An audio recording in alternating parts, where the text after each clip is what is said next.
Good afternoon, and thank you for taking time from your busy schedules to join us today. We have a wonderful turnout of more than 500 people, and it's certainly exciting to see that level of interest in this important work. I'm Bill Eager, Senior Vice President for Preservation of Affordable Housing, or POA as we're known, here in Chicago.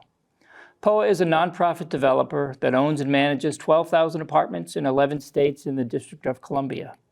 Most importantly for this discussion, the POA team has spent the last 10 plus years heavily focused on Chicago's Woodlawn community, where a federal Choice Neighborhoods grant and the City of Chicago's partnership helped jumpstart and sustain a broad revitalization effort with affordable housing at its core. Today, we're going to hear about and discuss a study conducted by the National Initiative on Mixed Income Communities focused on the impacts of our Woodlawn work. We engaged this study to have an objective, independent summation and analysis of those efforts on the neighborhood and the people who live there. We also wanted to draw key lessons for us, for our peers, and we hope, for communities planning large-scale revitalization efforts. I'm joined today by my colleague, Felicia Dawson, who heads our community initiatives and community engagement work and helped lead our Woodlawn efforts. We also have a deep, experienced, and much smarter team of colleagues working in collaboration with us, both here in Chicago and nationally. For today's discussion, we have brought together a number of key stakeholders. Tawa Mitchell from MacArthur Foundation will serve as our moderator. Dr. Amy Kari of Case Western Reserve University and Dr. April Jackson from the University of Illinois Chicago will present their study findings. We are also joined by Marisa Navarro, Commissioner of the City of Chicago Department of Housing, POA's Choice Neighborhoods partner. In addition, Diane Shelley, the new Region 5 Administrator for the Department of Housing and Urban Development, recently a judge for the Illinois Circuit Court, and a longtime Southside resident, Pastor Terrence Millen, community leader, Woodlawn resident, and among his many endeavors, founder of the Black Men's Expo. Dr. Byron Brazier, pastor of the Apostolic Church of God and chairman of the Network of Woodlawn, the neighborhood's preeminent community organization, and whose family's work has stretched back to his father and the late Reverend Arthur Brazier. And last but certainly not least, Bill Williams, principal at KMW Communities, a market rate developer for for-sale homes in the Woodlawn and elsewhere, and who is keenly aware of the market in the community. We have far too many other partners to mention today, but we would also like to thank 20th Ward Alderman Jeanette Taylor for her community leadership, the Illinois Housing Department Authority for the substantial financial support, the Grove Park Tenants Association, Ms. Maddie Butler, and the countless other community members who have informed and supported and shaped all our work. We would also like to thank the KNTV for hosting and cablecasting this discussion. We would now like to turn things over to Ms. Mitchell and the panel. Thank you, Felicia. Again, my name is Tawa Mitchell. I'm a senior program officer at the MacArthur Foundation, and I am extremely excited to dive into this conversation and explore the incredibly important research that brought us all here today. Let me begin by explaining a bit about our format today. As with so many things in today's post-pandemic world, we are hosting a hybrid event this afternoon. As you know, I'm sitting in the CAN TV studio along with my POA friends, Bill and Felicia. All of our other panelists and contributors to today's conversation will be coming to you from the comfort of their homes and offices live via Zoom. The policymakers, program managers, developers, and community members who have joined us today have truly lived and breathed this work. They will share real-life experiences about what it takes to realize comprehensive community change. We will end with what we hope is a dialogue with all of you. So please put your questions in the chat or call in to the number on your screen. We will try to leave room to get to as many of these as possible. So please don't be shy. We want to hear from you. So without further ado, let's get into it. Dr. Amy, you're up next. Great. Thank you so much, Tawa. Good afternoon, and thanks for joining this webinar. Both the research study and the effort we explored are anchored in 2011. right after the financial crisis, when the US Department of Housing and Urban Development awarded one of its first choice neighborhood grants to POA and the city of Chicago in the amount of $30.5 million. That grant kickstarted a revitalization effort centered on the redevelopment of Grove Park Plaza, a 504-unit subsidized housing community located in the heart of Woodlawn on Cottage Grove Avenue between 61st and 63rd. We could have never known then what we know now, and that is that the Woodlawn neighborhood in Chicago would undergo rapid changes over the past decade due to the determination by residents, community organizations, and institutions, and extensive public and private investment in the planning efforts. The major key takeaway of this study is this: majority Black, low income, and moderate income neighborhoods typically do not experience investment or positive changes in the physical and social environment due to structural racism and other long-term contemporary and historical issues. But what happened on the scale in Woodlawn is making this community-driven effort to change one neighborhood's trajectory an important case for national attention. So today we release the results of our study, and you can find those results on our website at the National Initiative on Mixed Income Communities. Again, my name is Amy Carre, and I'm the research director of the National Initiative, and I'm joined by my co-author and longtime friend, Dr. April Jackson, who is at the College of Urban Planning and Public Affairs at University of Illinois in Chicago. Today, you'll be hearing from both of us, and we will also be joined by a panel of really interesting, committed residents, community leaders, and policymakers. Both April and I live here in Chicago, and we've had the pleasure of seeing this neighborhood change. We also want to give a big shout out to our study team, including Dr. Alex Curley, Sharice McKenney, Leila Feister, and Bert Felix. So these two reports are available on this web link that you can access right now. There's a long 50-page research report for those of you who are super curious. And then there's a shorter companion brief, which is 12 pages and really intended for a general audience. The lessons of our reports are relevant for many neighborhoods in Chicago and throughout the US, where movements to achieve economic, housing, and social justice seek to address the hardships caused by institutional racism, disinvestment, and exclusion of Black people and their communities by government and private institutions. So we started this mixed method study back in 2020 in the midst of the pandemic and the national movement to advance racial justice. We based our learning on a variety of sources, including documents, administrative data, financial data, interviews, and community observations. We looked at three major areas. First, neighborhood trends across all of Woodlawn over a 20-year period. Second, individual and household demographics of the original families who lived in the Grove Park Plaza apartments. And third, community interventions and approaches over decades. So it's important to remember where this neighborhood was when we began. In brief, I want to just share a bit of that history. Woodlawn has long possessed many of the ingredients for a thriving urban neighborhood. It has parks, lakefront property, attractive historic structures, and easy access to downtown Chicago.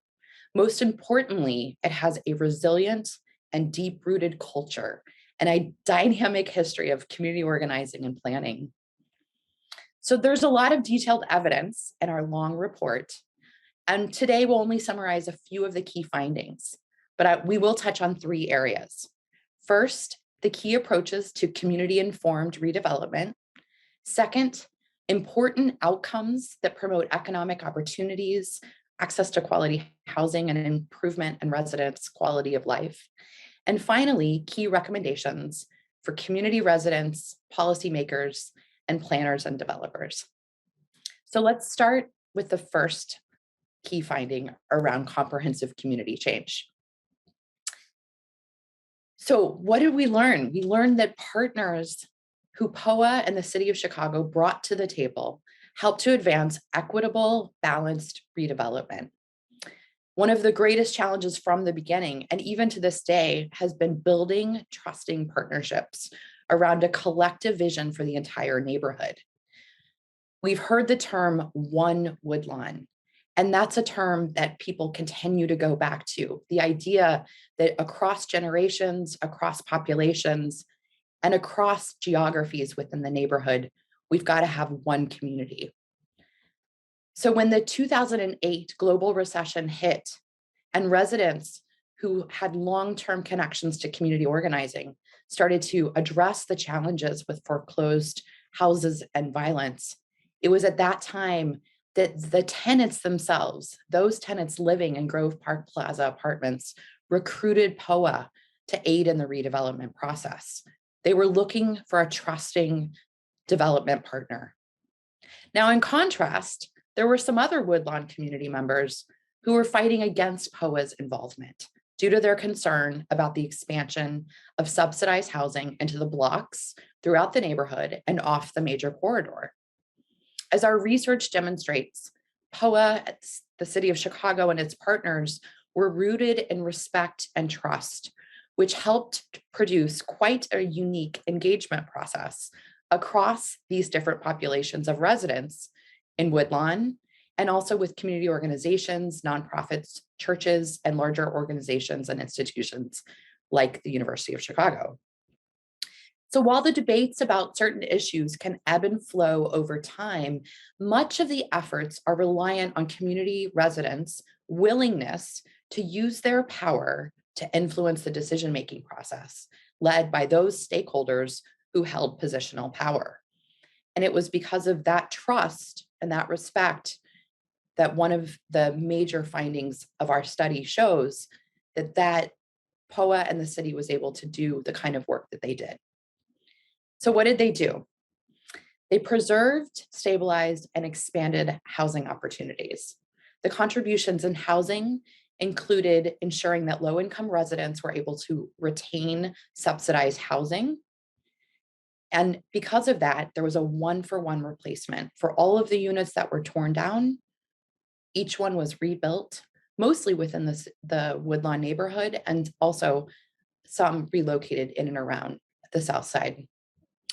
There was also a focus on the stabilization of neglected homes, especially those that had been hit by the foreclosure crisis, through the creation of the Renew Woodlawn initiative, which was a partnership that POA helped establish with several community organizations.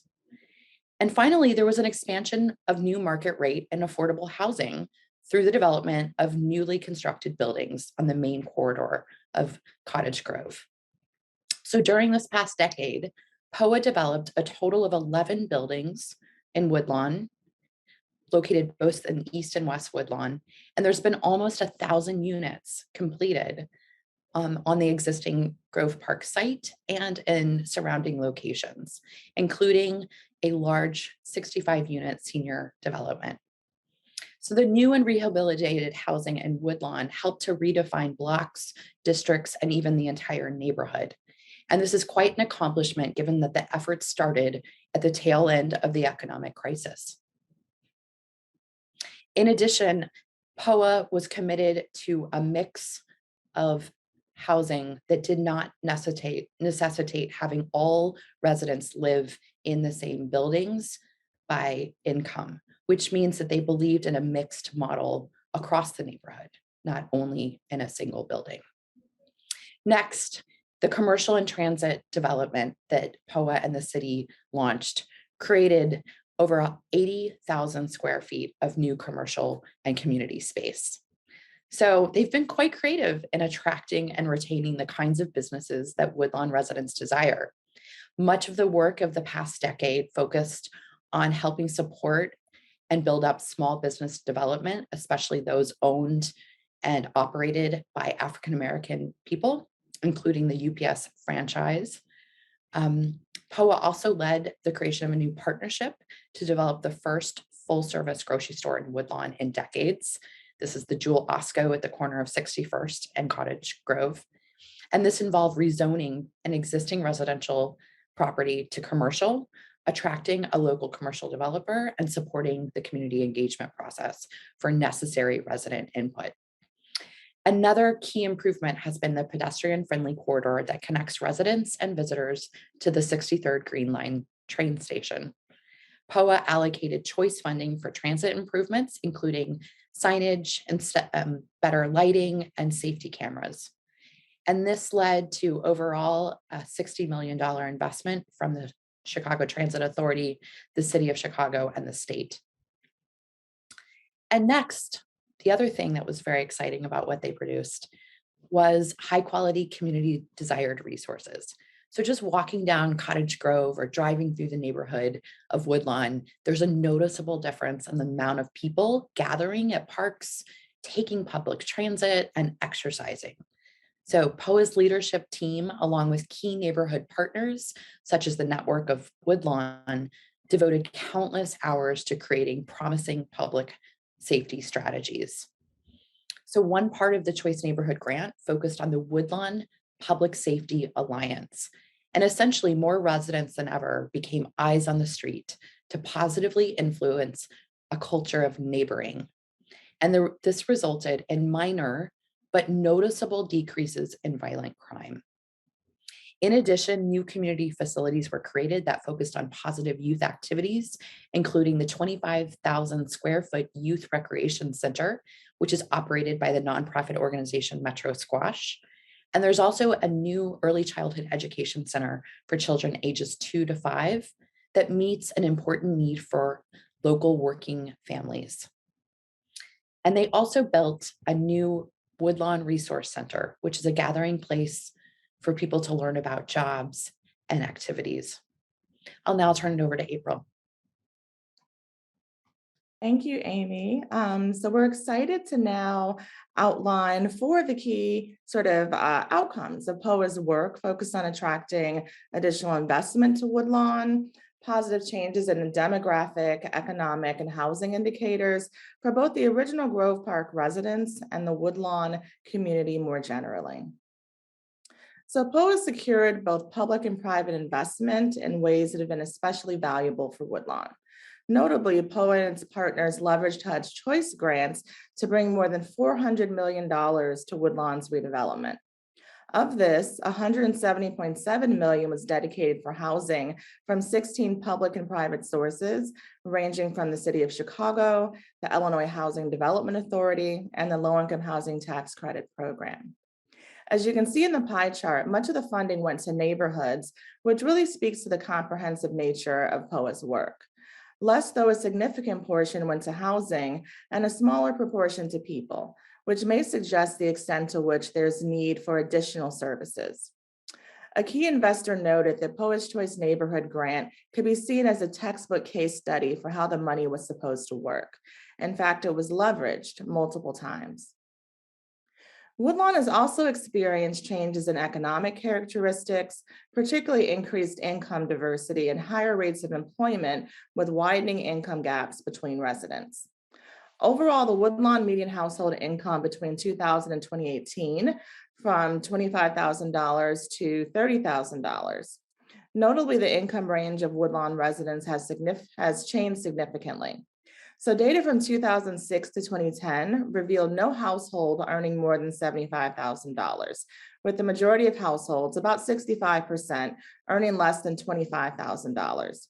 In contrast, data from 2014 to 2018 shows about 19% of residents earning more than $75,000 and 4.4% earn upwards of $150,000.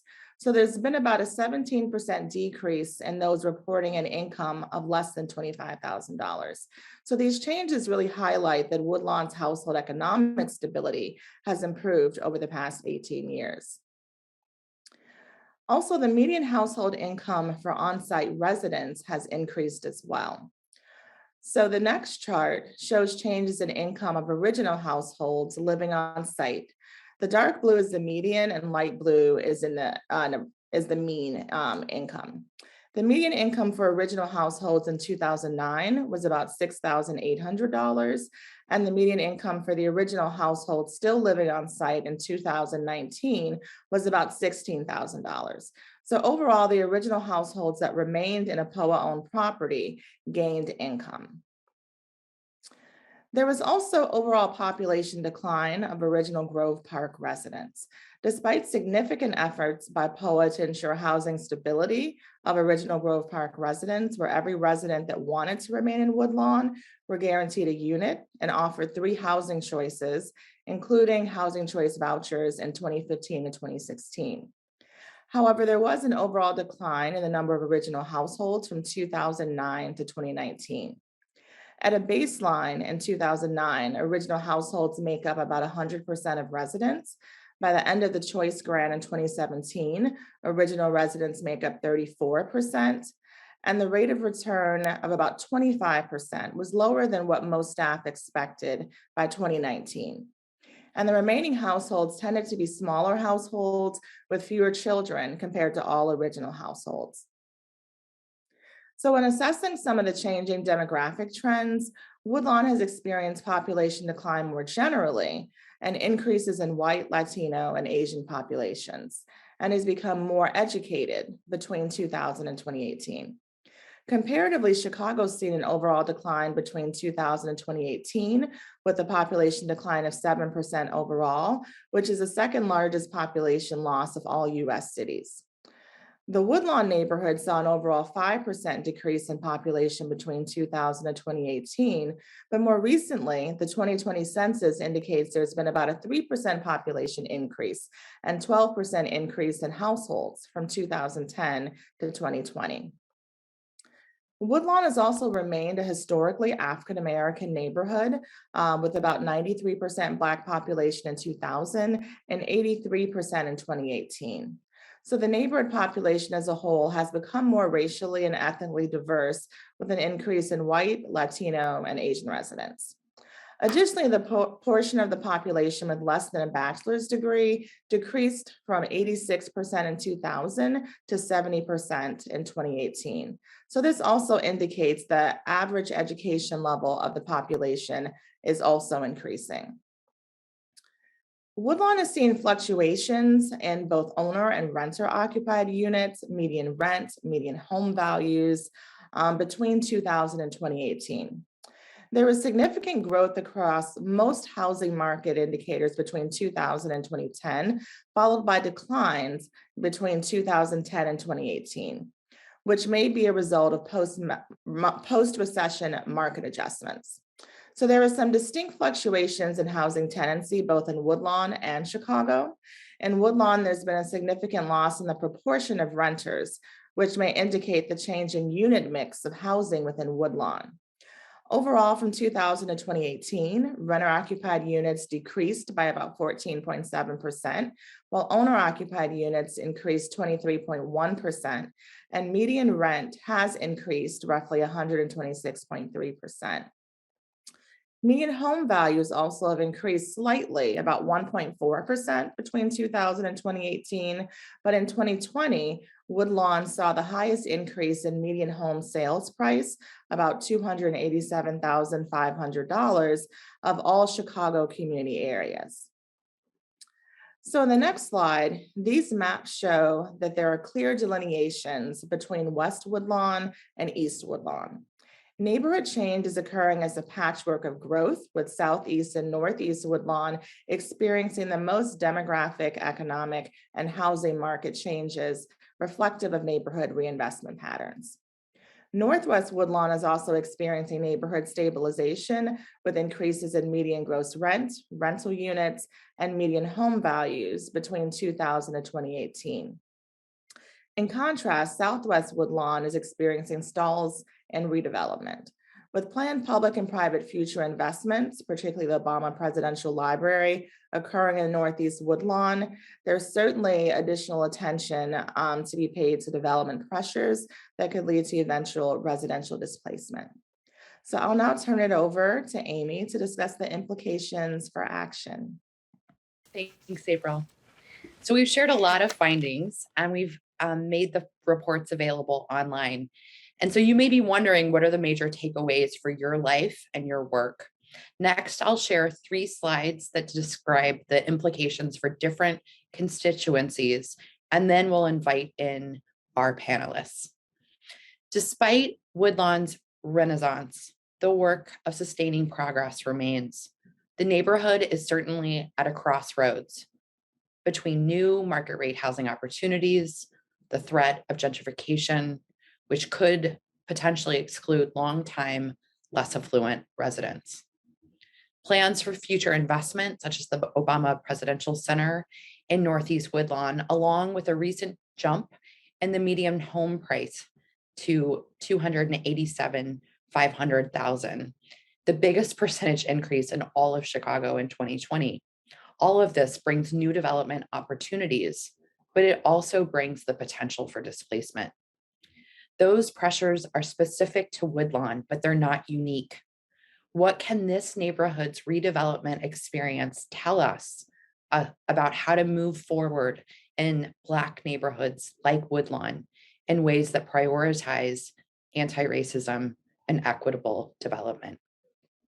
So first, let's talk about the implications for residents and community leaders. We have learned that residents are definitely involved, but the more than involved, they are asserting and insisting and demanding that their voices be heard. So we want to encourage you to use your inherent capacities and your power and assert them to fully participate in planning and redevelopment activities. Your vision for change, your voice, and your ability to galvanize action bring as much value as anyone else's to the neighborhood change process. Second, develop your technical skills. Identify people in the community who already have these skills and bring them on board to help. Ask questions so others can learn about how the housing and neighborhood redevelopment process works. Next, be willing to trust. Once you discern who you can trust, have confidence that together you can achieve your shared vision. And finally, be insistent and persistent. Don't let up on trying to bring your vision to reality. This was a 10-year process of change, and still there's much to be done. Next, let's talk about the implications for policymakers, including those policymakers who join us today. We've got to use federal dollars to leverage private investment. Federal funds are often the key to unlocking state and local funds, and it can be difficult to attract investors without them. We also need to encourage government policymakers to play a more than money role. We need their help in shaping the political debate and decisions about anti-racism and equitable resource allocation. Next, we've got to allocate public funds to support homeowners' efforts to maintain and renovate affordable housing in neighborhoods. Helping long-term and low-income owners improve and preserve their homes will help them remain in place. Next, we've got to help owners of small rental properties with lower rents to finance the repairs and upgrades in return for maintaining affordability and keeping so-called natural occurring affordable housing from converting to higher end market rate housing. And finally, we've got to create and preserve affordable housing as a catalyst for neighborhood revitalization, really believing that affordable housing does not hinder growth. And the final set of implications are for community partners, such as developers, planners, and others who are key to helping continue the reinvestment process.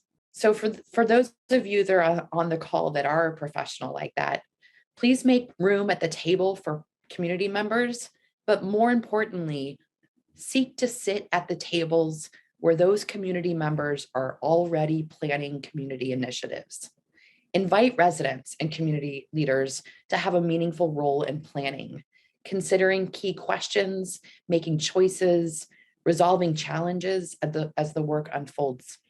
And please be aware of your own racial, economic, and other biases and how that may impact how you build relationships with community members and also how you envision your work in shaping community change. Next, think about prioritizing how anti-displacement policies and practices can reshape the neighborhood.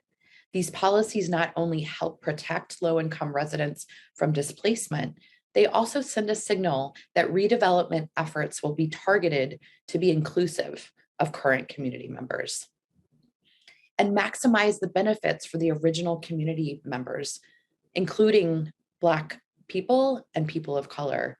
Assume that the original community members will not experience the benefits unless intentional efforts are made to share power and resources with them in the process of neighborhood change. And be ready to be flexible because conditions will definitely change. When market rate renters have successfully been attracted to the area, which probably will continue to happen, be ready to move beyond mixed income housing to create and preserve affordable housing. So in conclusion, I just want to thank each of you who continue to invest your time, your energy, your resources to advancing equitable community reinvestment into majority Black neighborhoods such as Woodlawn, where the work of bending the arc towards justice remains one of our greatest challenges and opportunities as a nation. I'll now turn it over to Tawa. Thanks so much, Dr. Amy. That was a lot, and we are so grateful to you and Dr. April for your scholarship. And so we have a lot of lessons learned and implications that you shared with us. And now we're going to turn it over to our panel to unpack some of that work. We will start with Commissioner Marisa Novara. From your vantage point as Housing Commissioner, what are some of the challenges and implications and opportunities for government in advancing racial equity and equitable development? Thank you. Thanks everyone for organizing this great event and to our great researchers for this work. I really think Woodlawn is a powerful example of the role that government should be, which is to proactively partner with communities on their goals. And something I'm really proud of is that more than a year before a shovel ever broke ground on the Obama Presidential Center, the city and Alderwoman Taylor and the Woodlawn Working Group came to an agreement on a Woodlawn Housing Preservation Ordinance. And now the Obama Presidential Center is just now starting construction, and the measures in this ordinance are already bearing fruit. I give a lot of credit to the Woodlawn residents who really did the work to determine what they wanted, who worked with us on that process and continue to work with us on that process to advance this work. And so I really think that's a huge opportunity. And, on the challenges side, I'm wary anytime somebody claims something about the community wants X, or the community says we should do Y. I mean, I think I have yet to live in or work with any community that speaks with one monolithic voice. And Woodlawn is certainly no exception to that. The range of opinions about what should happen in this community are wide, and that's not a negative, that's just reality. What it has meant is that we're working with a working group with a wide range of opinions. And we, as a result, have an agenda that meets a wide range of goals. I think that's not only what we can do as a city, it's what we have to do. So you can see that right now we are advancing a series of goals that gets us to ensuring that the lowest income residents in Woodlawn can continue to stay in Woodlawn if that's what they want to do. And that, again, according to wishes that we heard through this process, and that we're building things like opportunities for homeownership, because we also heard about goals to build back a strong Black middle class in this community. So those are the kinds of things. I can certainly speak more to some of the outcomes that we've seen from the ordinance so far, but I think I'll stop there as I know you want to make the rounds of all the panelists. In terms of the what you just shared, Commissioner, I think it's indicative of how the city and the federal government are often working in tandem. And given the unprecedented flow of federal funding since the pandemic, I want to direct this question to our to Commissioner Administrator Shelley. Since President Biden, and we have the $1.2 trillion infrastructure bill that was passed in November, and reflecting on the commissioner's comments, how can HUD and the Housing and Urban Development and other federal agencies really support these local efforts and ensure that that those resources are reinvested and redistributed more equitably? Good afternoon. In response to your question, I would like to lead with President Biden's executive orders that were issued in January of 2021, promoting fairness and equity throughout all federal agencies. But the second one was directed to HUD to address the racial gap in home ownership, the persistent undervaluation of properties among families of color, the disproportionate burden of pollution in our communities, and fair housing issues, in anticipation of a large amount of money coming into the communities. Before I go any further, I would like to bring greetings from Secretary Fudge. She would be here if she did not have such a demanding schedule. But I assure you that Secretary Fudge is dedicated to improving the quality of life for individuals and families, and cherish the opportunities to engage with stakeholders like POA who share that commitment. I grew up in Bronzeville. I'm familiar with the Woodlawn area. That's my next door neighbor. As you stated earlier, that POA was one of the first choice neighborhood grants. That's why we're here today. But also, as stated, the Biden-Harris administration has given over $1.2 trillion in infrastructure money. And it's the intent that that money is to benefit low-income communities such as Woodlawn. Therefore, in answering your question, how will HUD support local agencies in the distribution of these funds, and hopefully more to come, I loop back to my initial statement that the President of the United States has taken a written policy position on this issue. Equity is a directive, not just a policy position. He has directed his administration to take action. Following this directive, Secretary Fudge recently announced grants to counseling agencies across the country to support families seeking affordable rental housing, buying their first home, or struggling to stay current in housing. HUD awarded $51.4 million in housing counseling grants. About $1.5 million came to the Chicago area to be distributed to local nonprofits whose housing counseling programs help families retain cheap, safe, affordable housing. Also, and I don't want to take up too much of your time, but I want to just lift up several other initiatives. The Biden-Harris administration created the Domestic Policy Council, headed by Ambassador Susan Rice, to coordinate equal access to these opportunities. And they've created what you may know as the PAVE program. It's a first of its kind task force working to root out racial discrimination in the appraisal and home buying process. Hopefully they will have a report in a couple of weeks. But before I let go of the mic, I just want to also mention the Fair Housing Act. Keep in mind that HUD administers the Fair Housing Act, and it's not only an investigative arm to unearth discriminatory conduct. The act requires HUD and HUD recipients to affirmatively further fair housing. And this is something that Secretary Fudge is very passionate about. And one last point, I know I said I was almost finished, but I would be remiss if I didn't mention the initiative of Secretary Fudge called House America. House America is a challenge that she has put in front of all of the local municipalities to create housing for the unhoused. And there she is asking that we direct these funds so that we are reaching out to local communities, asking them to commit or to set aside housing for the unhoused and create new housing.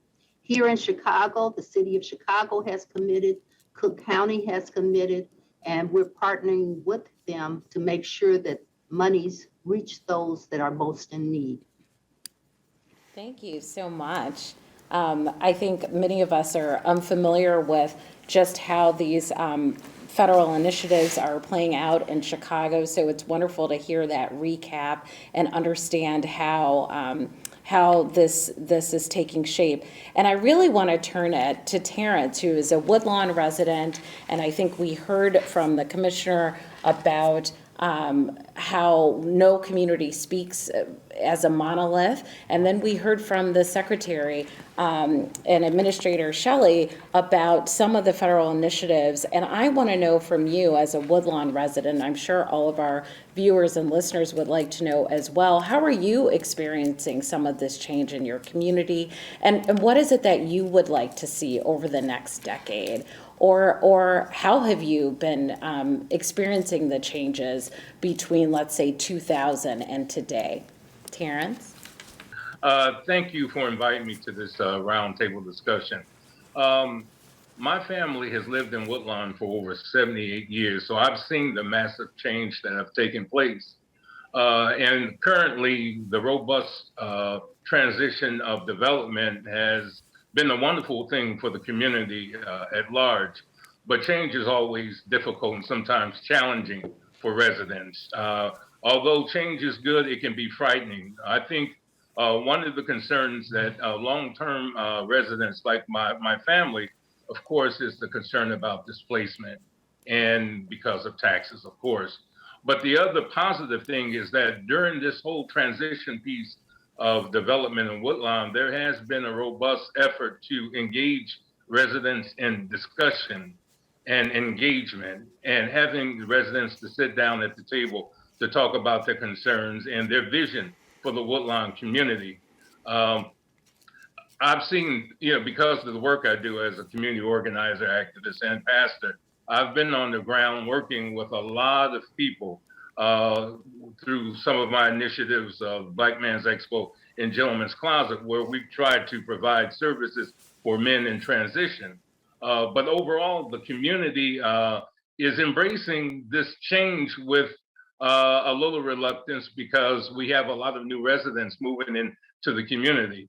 I believe that some of our organizations that are currently at the table have worked tirelessly to bring residents to the table to discuss their concerns. But with the new residents moving in, I think some residents have felt that there's a disconnect. And so people aren't as friendly or engaging. And I think that's only because they have not been engaged, so to speak. And so I believe that's one of the tremendous challenges is that with the onslaught of new housing, there's going to be new residents moving into the community. And so with all of the organizations at the table working to build relationships, I think that's one of the areas that we really want to make sure that we work at bringing those new residents to the table and introducing them to the organizations and the residents at large. For me as a resident living in Woodlawn, I would love to see a robust business corridor in the community, a walkable community the way we used to have it years ago. But I'm very optimistic with everything that's happening in Woodlawn, but I know we're gonna have to do a lot of hand-holding to engage a lot of the residents, to make them feel comfortable and not threatened by the change that's taking place.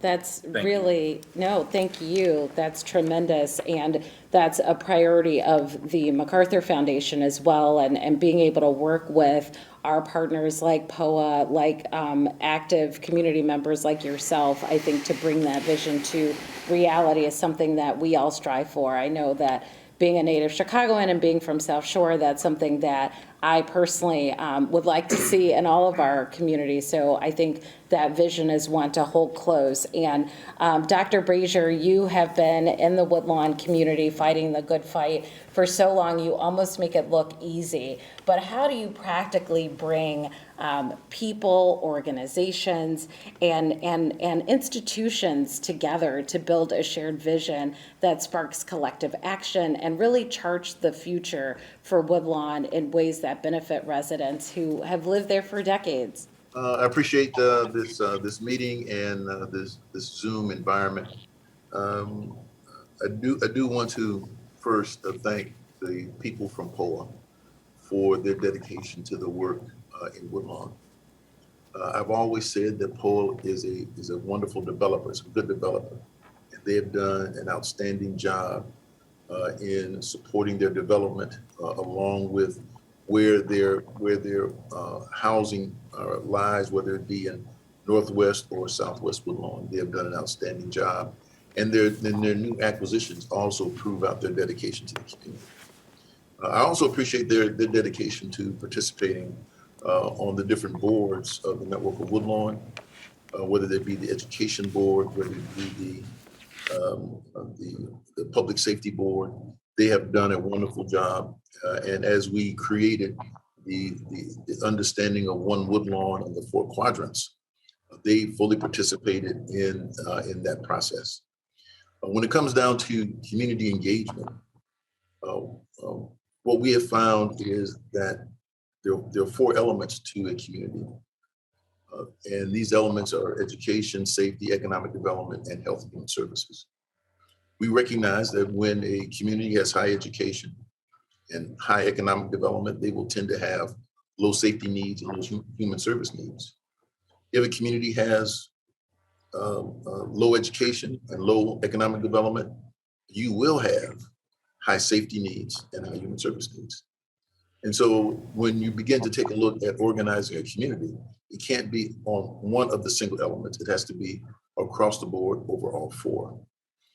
And when you go back into the legacy of the Woodlawn organization, the organization that sold the properties to POA called the Woodlawn Preservation and Investment Corporation, take a look at the Network of Woodlawn and the creation of One Woodlawn in the 4 quadrants. All these elements have now come together from history until now that look at every element of Woodlawn and have made achievements in education and safety that have not been sustainable due to inflation, due to recessions, as well as the pandemic. So it's very difficult to maintain it. But when you take a look at the studies that have been done and how a community can come together, where we held quarterly meetings for 3 years in Woodlawn, especially over the economic development, every 90 days with no less than 300 to 400 people in the room each and every quarter, which then came about to the economic development plan that was produced called the Woodlawn 2060 plan, and the working group that the commissioner had talked about. Many of those members really came out of the One Woodlawn and the quadrant process. And so as we approach this, we approached it now coming back out of the pandemic, inviting new members of the community back into a process and actually having with the help of Pastor Miller, with the help of each one of the quadrant leaders, those who are pastors like Pastor Brooks and many others, all coming together, not over one issue, not just affordable housing, but over what makes a dynamic community. It is the synergy of support, the synergy of people's interest. So very few people who are renters may care about what takes place on real estate taxes, but it's up to the community to make sure that we reconcile, not trying to reconcile issues, but try to reconcile vision. And it is out of the vision of a community as to what it becomes. That is the critical element. And I'll close with this. there was a gentleman told me, he said, people follow vision. They don't follow programs. They don't follow issues. They follow vision. And when a community has a long-term vision that's multi-year, many of the other elements, they will know how to decide. They will know how to engage in their interests. They will know how to engage in their interest, because it may be multiples. It's not just affordable housing, it's education, public safety. All those elements are a part, and that is what Woodlawn in its organizational efforts down through the years from the 1960s until now. That is what is taking place. And I will say at the end of this that POA is a very critical element. POA is a very critical element of this process, and we appreciate their leadership in this. Thank you very much. Thank you. And I think we heard some implications from Dr. Amy at the end that were also for developers and for others seeking to build in communities like Woodlawn, and lessons learned. And so I'd like to turn it over to Bill Williams now to talk to us from his perspective. Given your work as a developer in Woodlawn, what advice do you have for stimulating market demand and activity that sustains over time and across all parts of a neighborhood? And I think we heard from the Pastor Brazier just now about why that is so important. So can you share with us from your vantage point, Bill? Yes. Thanks for having me. I appreciate the opportunity to share, some thoughts, some anecdotal thoughts, and some other thoughts. And this question is it's a heavy loaded question. Sometimes I practice as a sociologist or economist, but, I don't have all the answers.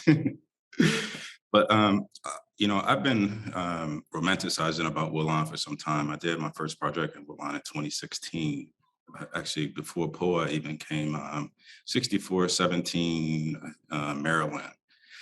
And so what I've seen the community is it has more naturally occurring assets. It has the infrastructure. It has everything that a community needs: culture, school, education, medicine. It has major fairways coming in and out of it. It has the infrastructure for probably about 50,000 more residents. And so that's what I noticed, that Woodlawn didn't have the density of people, but it's perfectly situated in the city. And so we first looked at Woodlawn. We thought, we noticed that there was activity. This is a few years later that POA was highly focused on the affordable. And so in order to make the neighborhood economically diverse, we thought that market rate would be needed to keep things going, or to actually prove a concept. And we thought that, people on the south side or anywhere would like high design quality housing. And so that's what we tried to do as a proof of concept. First units at 6130 the marketplace at work. It was a challenge. They say pioneers get slaughtered and settlers prosper, and we were one of the pioneers on market rate housing. And so to answer your question in terms of what keeps things moving, like I said, Woodlawn has a lot of naturally occurring assets, and one of the assets that it has right now, probably one of the most valuable assets that it has, an abundance of land. And I know a lot of the land is public owned.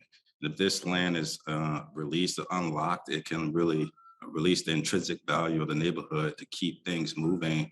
And the one thing that I am a little bit fearful about the community, that, it is a fluid market. Things change. Prices, are constantly moving upwards.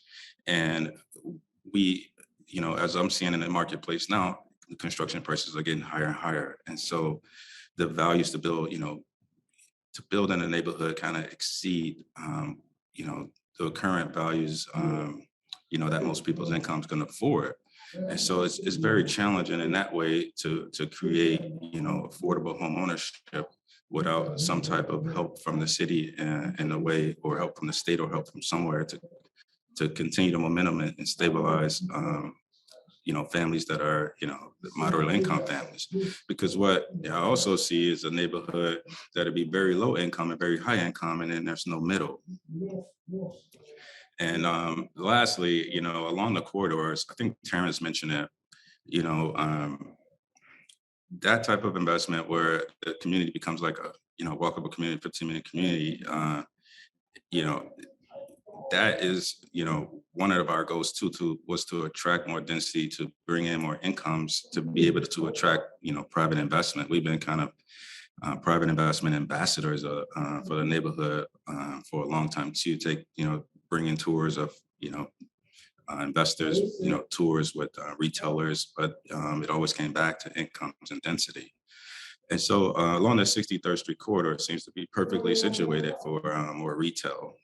And one last thing is that I always thought when we looked at the neighborhood from a map, we wanted to kind of focus on, be, real intentional in where we work and how much investment is put in one place, because it seems that, what I've seen in other neighborhoods, that the amount of concentrated investment in one place, it kind of was spread out. It kind of pushes outward, which can reach to other parts of the community. And so that concentration of investment, and at this time that we have now, is where private, public, philanthropic investment is all focused on the same issue. We have this time that we need to act in order to kind of, stabilize the neighborhood and grow the neighborhood at the same time while we have this attention, because time, as people know, time kills projects. And we, it would be a tragedy if we don't make this happen from the, private, public, philanthropic efforts to make sure this generation experience Woodlawn and not wait for 2 more generations, because that can easily happen. I don't know if that answered your question, but. It did. And I think, the generational challenges from one to the next are an important part when we think about equitable community development. And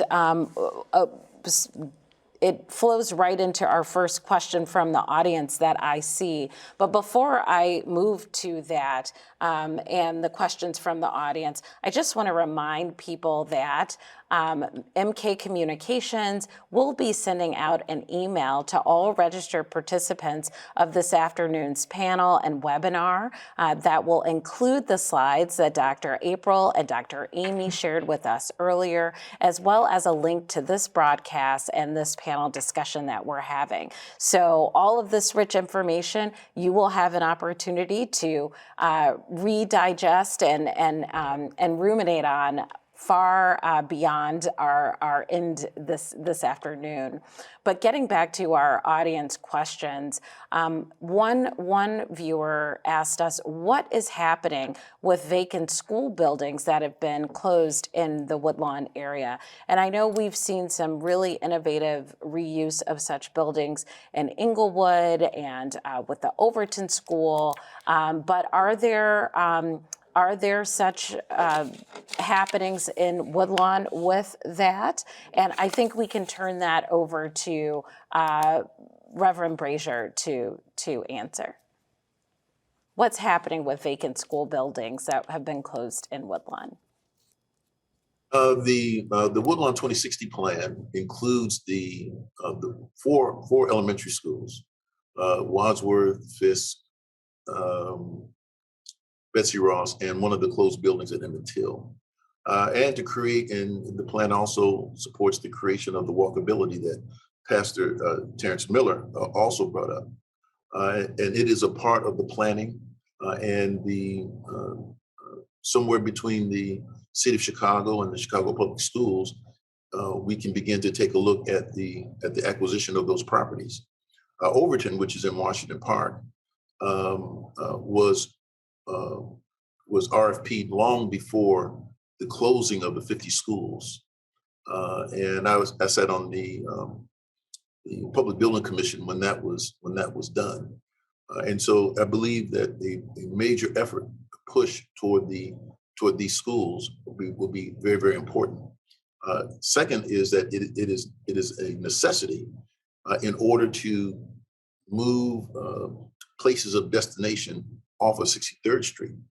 So the Wadsworth is a block off of 63rd, Fisk is a block and a half off of 63rd. And if you're going to create the density and in Woodlawn, the schools are a major asset for that to take place, so that you can still drive. We don't have a 53rd Street kind of issue on Saturday morning. You can't get down 53rd Street, or on Friday night, you can't get down 53rd Street in Hyde Park. That is not what we really want in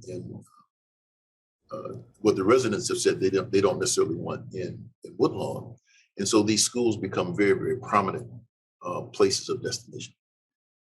Thank you. And we have another question here about that takes us back, I think, to Dr. April and Dr. Amy's research. I may want to direct this to Dr. April first, but many residents in Woodlawn have an income that exceeds the amount that one needs to get, I think, public subsidies. And as you know, the cost of living is increasing every day. So is there an opportunity to increase that income limit, I believe, so that long-term residents would have an opportunity to improve their property and not be excluded? And I think we heard some of this in Regional HUD Administrator Diane Shelley's remarks. Perhaps we can start with her.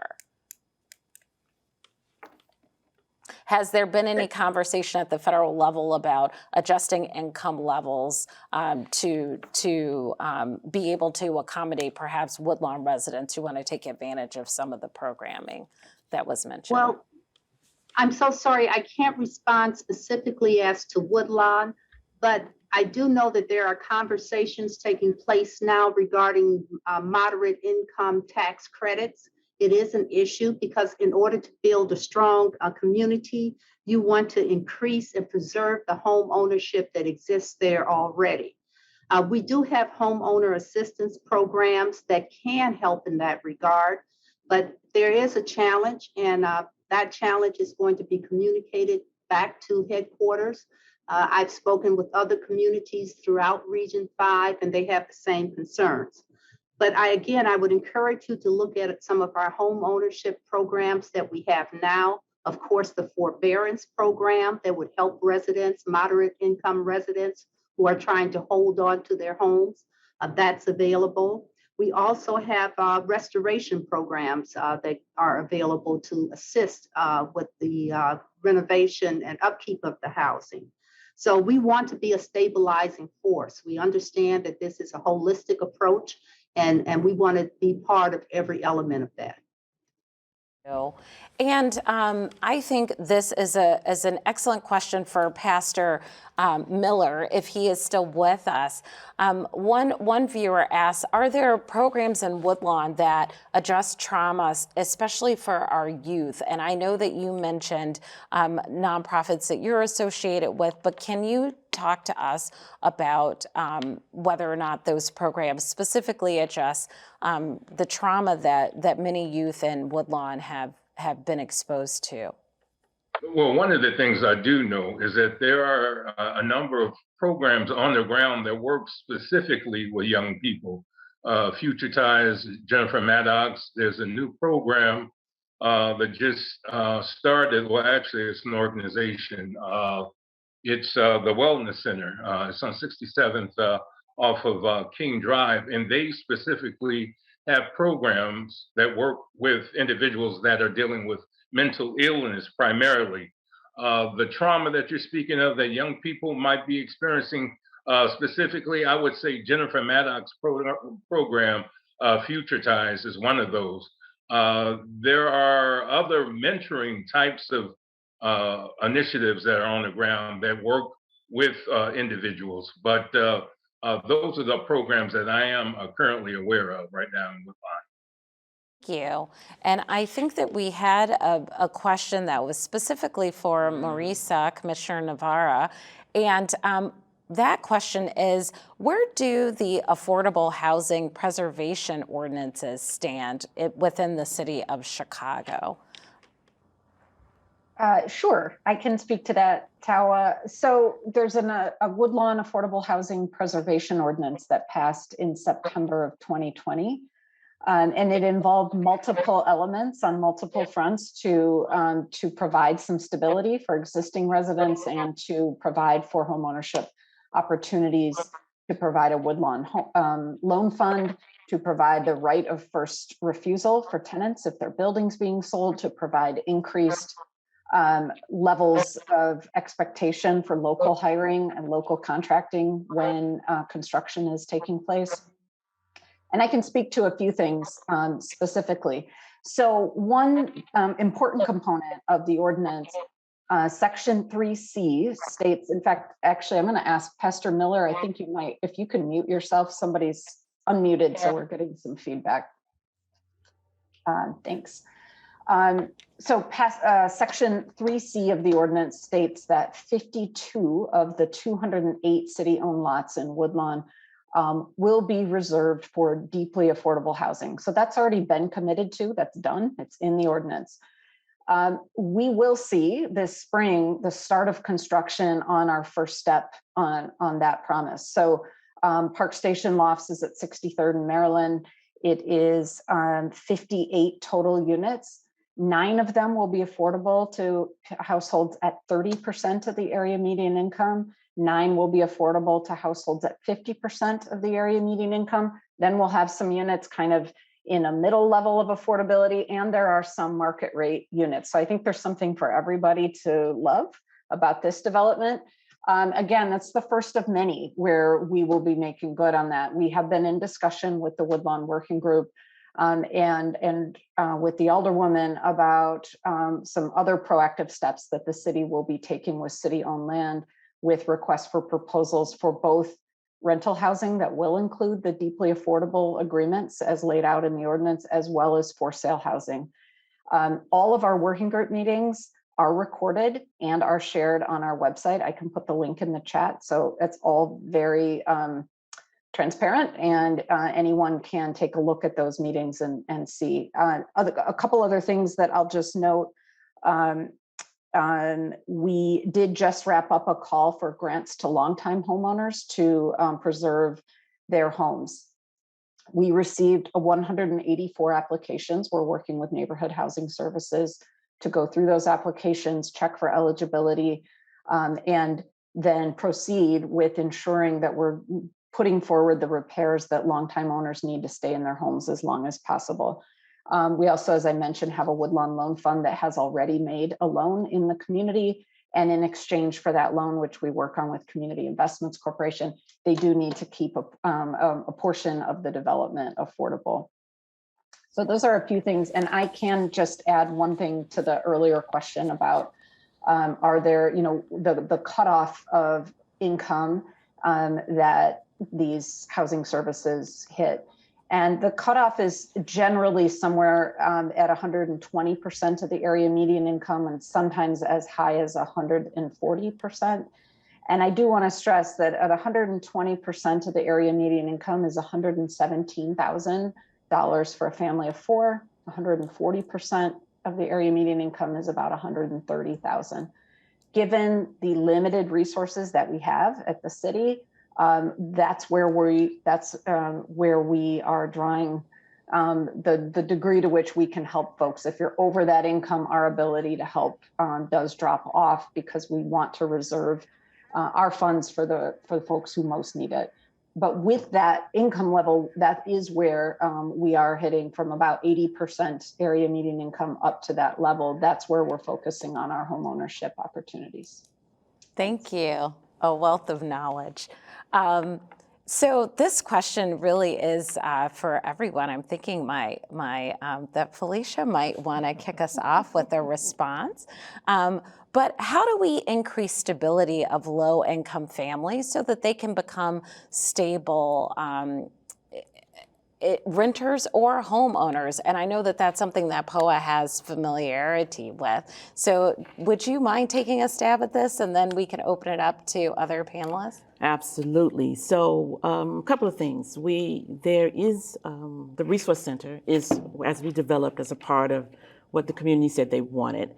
Some of the things that we do there is basic budgeting and financial workshops, but really it's a conversation with residents about where they are and discussion about money. So we oftentimes talk a lot about money, but we really don't talk about our money. Yes. So really having a relationship with residents one-on-one so that they can begin to discuss what's really going on in your household. And what we found, sometimes people don't think they need basic budgeting or that doesn't work for them and that's for higher incomes. But the reality is if you have a lower income, you've got to figure out how to make that $20 last a little bit longer Amen. than everybody. And then what we've all been talking about is the times are different. So we are all trying to figure out how to make the ends meet because prices have gone up across the board. So, demystifying the conversation around money, making us feel comfortable about it. So basic budgeting, workshops, classes, et cetera.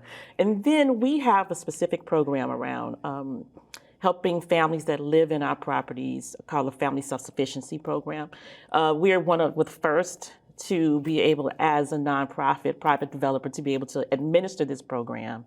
It's typically a HUD program on a HUD platform that is absolutely offered by public housing. But essentially what we do is we help people, if their income goes up, which we encourage by people getting jobs, people getting stable jobs, and then growing their income in their household. And what happens in subsidized housing is your rent goes up. This program allows people to take the difference between the rent that it once was, and then the rent it will be with your new income, put it in a savings account, and then use it for sending your child to school, paying back debt. It may be that you need that car. You got to pay down debt, that you need that car to get to that job that's just not in the nearby community. So you may need to purchase that car. We've got the flexibility to meet people where they are, but then maybe connect the support so that that savings, that they don't actually are not, they don't feel the hit of their income going up, which we encourage, but that they can use it to do something for their family. So we figured out that we've got a lot of different programs for a lot of different people. So, and then the final thing I'll say is we're one piece of the puzzle. There are a lot of, in our resource center, the neighborhood housing services is there, and a lot of the stuff to get to the pathway to home ownership, we encourage people to do right now. The first place, whether you pay $2 for rent, you got $5 of income coming in a month, or you have $5,000 a month, the first place to start is knowing what your credit score is. So we encourage people to go and find out, come to our basic budgeting classes, talk to NHS who has classes for home ownership, understand what home ownership means, create a path to get there. But that's one of many different things. We know a lot of different people are doing things around credit, financial literacy, et cetera, et cetera. And if we don't give everybody what they need, we also partner with people who do. So, and then if we can bring them to the resource center, we do, or we help to facilitate connections so that they can, whatever it is, it's about debunking the conversation around money, and then what else is in terms of stability. Because the stability is not only income, but there's some other things going on. Absolutely. So how do we unpack what's happening in the household, if you so choose? So creating a space for people to want to come and share, and then connecting them to the resources that fit. I hope that kind of... It does, and it's so important because these issues are interconnected, and what I hear you saying is we can't have stable renters or stable home ownership without addressing these other issues as well, and understanding the basics. I think that's wonderful that POA provides that service. If you have questions for our panelists, for those of us in studio, please remember to put those in the chat or to call in to the CAN TV studios. Our next question is about the important next step that can happen in Woodlawn. And I think I'd like to start with where we began with our researchers. Dr. April or Dr. Amy, from your vantage point and based on your study, what is the most important next step that should happen or could happen in the Woodlawn community? April, do you want to go first? Sure, I can get things started.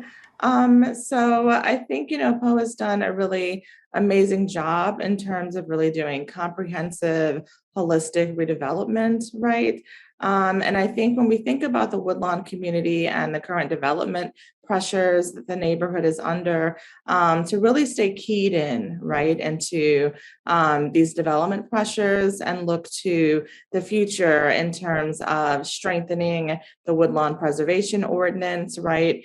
Potentially looking to other innovative mechanisms done in cities across the country, to definitely sort of think through how we can mitigate displacement, and really become, I think, a national model in terms of how comprehensive redevelopment can be done in Woodlawn. I think also sort of the process and the approach that POA used, in particular around the planning process and the way that preserving, expanding affordable housing was done, right? Also the integration of these additional amenities and transit-oriented development, right, into projects. So I think, again, that sort of comprehensive approach and looking towards that and integrating that into future models in Chicago can really be quite transformative. So those are my first thoughts, and I'll sort of turn that over to Amy. Sure. Thanks, April. Well, I'm super curious about alternative models to housing that is not market-based. So looking at community land trusts, shared equity models, and other kinds of alternatives to really thinking about how housing is a commodity, and how can we shift our thinking to thinking about it as a right. And one way to put a framework around that is around the demand that many Black Americans and also other Americans are making around reparations. And I just want to applaud those people that are part of a long time movement towards reparations, and the potential to really shift the focus away from what we have seen, which is, I think, a lot of low income and people of color making demands, to rather really holding white institutions and white people accountable for the continued wealth hoarding and wealth creation that they continue to benefit from. So I know it's not necessarily a response that's centered on Woodlawn, but rather a wider response of thinking about resource allocation and resource creation. And finally, I think all of us need to be very conscientious about the fact that our federal government has an incredible role to play here, and that historically, we're in an unprecedented moment in history. Really not since the 1930s have we seen the amount of funding that is coming into cities. And so how might we leverage this opportunity, this historic moment in time to say, we've got to work together differently across policy domains, across geographies, and certainly across our political divides, so that we can take the funding that's coming into the Chicago region and to other regions and think much more creatively about how to use it to leverage additional private resources. So it's with those kinds of conversations that we might be able to advance a commitment by white-led institutions like banks, insurance companies, and others that continue to benefit from the labor and from the sweat that many low-income people continue to provide to them through their jobs. Thank you. And as we approach our final 10 minutes here together, I think that is a wonderful question to end on. And I'd like to go through and ask each of our panelists this question about what they see as the important next step in the Woodlawn community and for equitable development more generally. Commissioner Navarra, would you like to address this question, and then we can go down the line? Sorry, Tawa, I was typing in the chat. Can you repeat your question? Just from your vantage point, what is the important or any critical next steps that you see for the Woodlawn community from your vantage point? It's sort of like the future of Woodlawn and the future of equitable development as we bring our conversation to a close. Sure. Yeah, I think it's really building on what we've been talking about. We continue to have an important role to play and in a proactive partnership here. So we're looking with the Department of Planning and Development. We are looking at all of the developable and financeable parcels that we have in the Woodlawn community and how we can proactively get those moving to include the goals that we've heard loud and clear from the working group. So I mentioned this a bit. We're looking at a request for proposals for affordable homeownership. We're looking at a request for proposals for affordable rental housing that would include commercial on the first floor to meet a lot of the needs that folks have that go beyond housing in the community, and get at the very low income needs as well as middle income needs and so on. And I think between our two departments, there is a real commitment to continue with that partnership and really planning out a robust community in which everyone who's there now can stay, and in which there's space for a range for a vibrant community. What do you see as the important next steps? I know that your lens is wider than Woodlawn, but in terms of equitable development or maybe HUD's relationship to where we go from here. Very short, the HUD programs are in place that can increase access to capital and mortgage products. And also we promote FHA protections. So I think that those have to be utilized along with all of the initiatives that have been discussed today, especially the work that Bishop Brazier is doing through his, church and organization. Can I just steal a moment and just comment on Mr. Williams and comment on Pastor Terrace Miller? I appreciate the comments you've made today, very insightful, and that's where I see the growth coming from, this next generation. Pastor Miller, the same question. The future, what does it hold for Woodlawn and the next steps for the community and equitable development from your vantage point? Well, I think everything that the panelists have spoken about plays a part in the whole picture moving down the road with Woodlawn. But I also think one of the things that we've been talking about has been brick and mortar. And I think when you're building a sustainable community and you don't want to maintain the continuity of a concrete jungle, you want to add some green space. So on top of everything else that we're talking about, affordable housing, businesses, access to services and programs for the community, I think we should intersperse some green space throughout the community, because we know green space within the concrete jungle and in the growing community helps to ease some of the tension that a lot of residents might feel. A green space gives you a sense of peace and calm. So I would just, add that on top of all of the other things that we've spoken about. Thank you.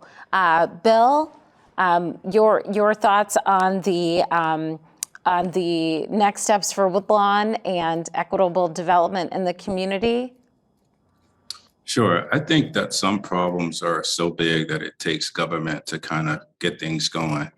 I saw Maritza look up when I said that. I'm not saying that everything is on government. I'm also, I'm a capitalist at heart. I kind of believe in a laissez-faire system, but in this case, it would be a lot of unintentional consequences. And so government also has unintentional consequences. So we won't want to be too policy heavy, but we also don't want the market to just go wild.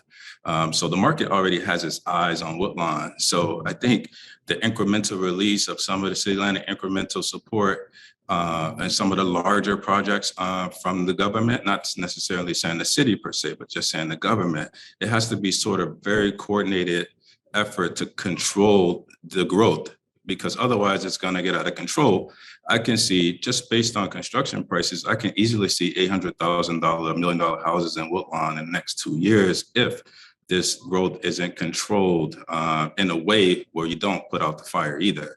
So it's a delicate balance, but it's also, I think it's doable, because the amount of land is kind of like a blank canvas. You can kind of create what you want at this point, but we can't get caught up in the, being heavy-handed in either way, or the neighborhood will smolder out, and for the next 10 years, we'll be back here again. Absolutely. And Dr. Brazier, that's a wonderful note to end it with you and your thoughts on the future of Woodlawn and where we go from here. It is my belief as we go back to some of the other questions, one is that workforce development is certainly one of the critical elements that we have not brought up here. Housing is a big element, but who can afford to live is really based on how we prepare people for the future. So workforce development is a major entity. The second element is again, long-term vision. Woodlawn cannot be looked at within its own geographic boundaries. Woodlawn and Washington Park should be looked at collectively. Washington Park has been almost virtually ignored in this whole process with the Obama Library. And it is absolutely necessary as the university wants to expand and we begin to offload, what development looks like, where affordable housing is, what mixed income is, where your commercial corridors are going to be. 63rd Street is not the only commercial corridor. 61st Street is still a very viable commercial corridor in Woodlawn. The different stops, the just investing in Cottage Grove as a stop is almost anemic when you have a major stop at King Drive. So all these things have to be looked at the same time, but people have to be invested in. There's one thing to invest in buildings. We also have to invest in the people, and workforce development, I think, is going to be the next major step in the progress of Woodlawn. But I do want to just say one last thing. So we have to be very careful about displacement. In that Woodlawn has already been displaced over the years. We had 90,000 people in Woodlawn in the 1960s, and we're down into the 20s now. We're really looking to try to make sure everybody can stay in the same there. Yes. But the only reason we have the development that we're having now is because people have already been displaced. Thank you so much. And that is about all of the time that we have for today. I want to remind you all to keep an eye for your email. On your email, that'll have the presentation and the video for the program today. And we know that you'll want to look back, I know I will, on all of this rich conversation. Thank you to everyone on our panel, our researchers, and all of you watching from home for a really wonderful afternoon and thoughtful and engaging discussion on the lessons we can learn from Woodlawn about equitable neighborhood development. To continue the conversation, I invite you to join 2 upcoming neighborhood roundtables at the Woodlawn Resource Center on March 29th and March 30th from 5:30 to 7 p.m. You can RSVP by calling 773-451-8077, and light refreshments will be served. So the Woodlawn Resource Center, for those who might not know, is located at 6144 South Cottage Grove. Do you want to add anything, Felicia? No, I think we just want to make sure people know this work started with Grove Park residents at Grove Park Plaza Apartments some years ago who wanted something different. Thank you for that reminder. And again, I'm Tawa Mitchell from the John D. and Catherine T. MacArthur Foundation, and it has been a pleasure to moderate this panel today. Thank you all for tuning in, and please be well.